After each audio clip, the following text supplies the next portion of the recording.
So what's going on, guys? Team from Merc Films here. Back in with another video. Today we are installing AEM AFR Gauge or AFR Wideband gauge. For those of you who don't know what this is just to see what your air-fuel ratio is. Usually a good idea if you have a boosted car to have one of these to see if you're running lean or rich. I know most engine management systems will just tell you on the laptop what your AFR is. We're installing this, so I know what's going on, so I don't blow up my car. Like I said, this is the AEM AFR gauge. It's pretty simple. They're not too expensive.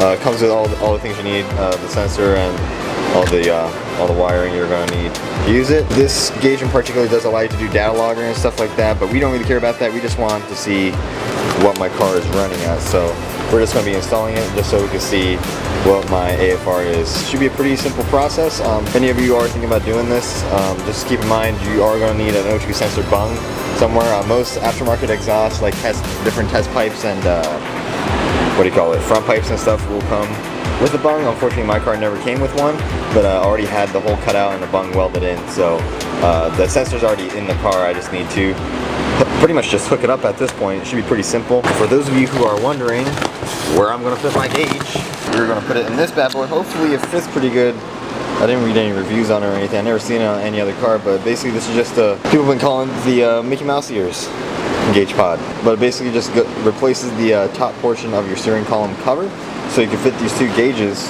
two 52mm gauges right there without having to stick it on with adhesive or anything like that. It just comes with pods. Trying to avoid putting anything on the dash or on the pillars, so we're gonna go with this. Hopefully it looks pretty good in quality, so hopefully it wasn't cheap. It was like $100 and something, I think. How much was this? $100. $120. $120 for this guy.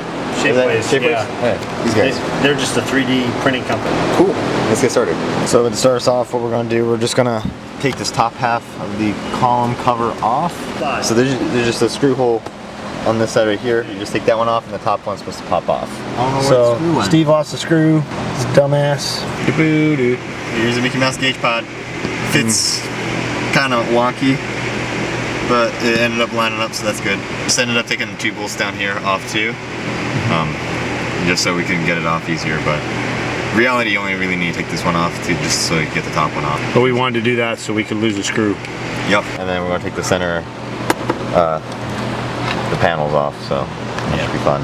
So we got the bezel off, or for the center anyway, and we're taking the plate off. I have this the Defi controller hooked up here, so I'm going to try to disconnect that and disconnect all the gauges. Yay, there we go.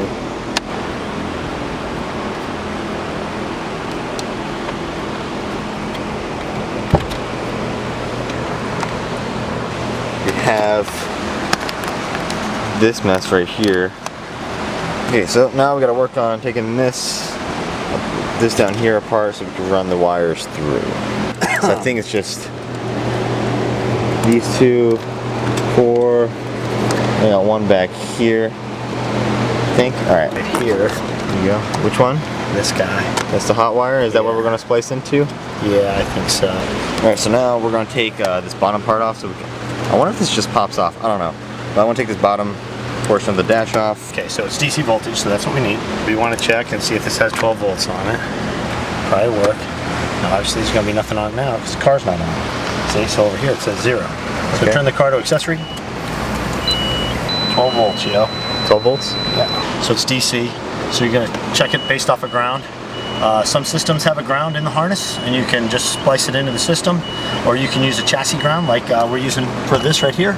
And actually, I'm going to splice into this guy and use this. I'm going to use that chassis ground for ground, and we're going to just put a connector on, and we're going to cut. We're going to splice right into that guy, and that's going to be our 12 volts for our new gauge.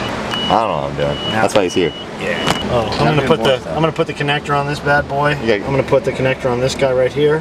We're not using these two wires. This will be our ground. I'm going to put a connector here so I can put it right to chassis right here. Hey.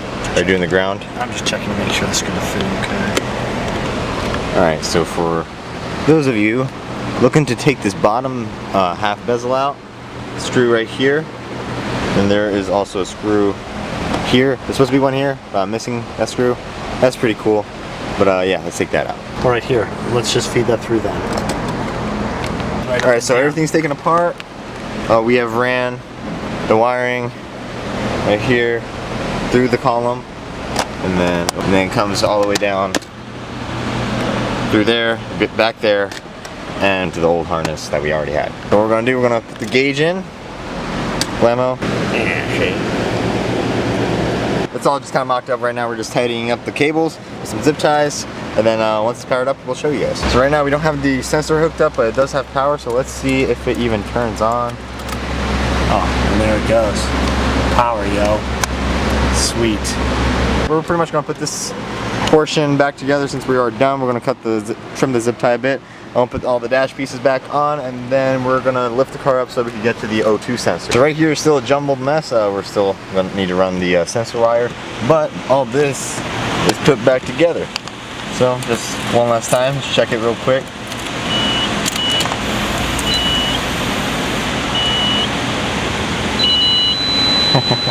Quite the task.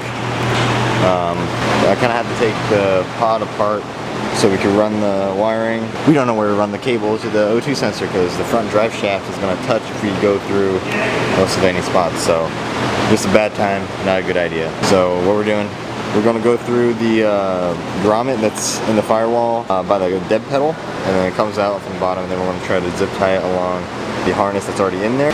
Alrighty, so the gauge is back in. Put it all back together. This is still a mess. I just kind of mocked it up, make sure everything was working. We ran the sensor wire down by the transmission, but it's going right under. It's going under that. I think you see the zip ties. It goes under that, and then we tied it up so it doesn't hit the drive shaft, and it goes up through the engine bay and into the firewall. So now we just gotta put everything back together. But first, before I can do that, I gotta take the seat out because I dropped a couple of bolts, so kill myself. Alrighty guys, so we got most of everything back in. I had to pull the seat out to try to find the bolts, but they have disappeared into oblivions. We just found some screws that kind of fit. Now we just gotta tuck all this wiring away, and we should be good to go. Ain't that right, Dad? That's right.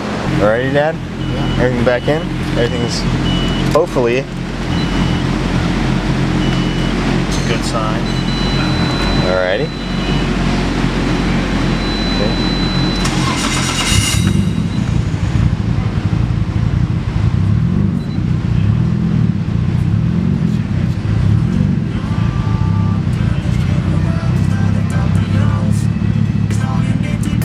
Cool. Alright guys, so that is the end of the video. Got the gauge in, pretty neat, pretty easy. Wasn't too bad, did it ourselves. Like I said, AEM air fuel ratio. So yeah, hope you guys enjoyed the video. If you guys have your own 32 and interested in like the gauge pod, or if you want the gauge, I'll leave links to where I got them from down in the description if you are looking for the same thing. So yeah, thanks for watching guys, thanks for sticking around. Track day videos coming up next, doing another autocross event and doing some track prep, so keep an eye out for those videos. Hope you guys enjoyed, and as always, you know, be sure to hit that like button and subscribe if you want to see some more videos, and yeah, I'll see you guys in the next video. Bye bye.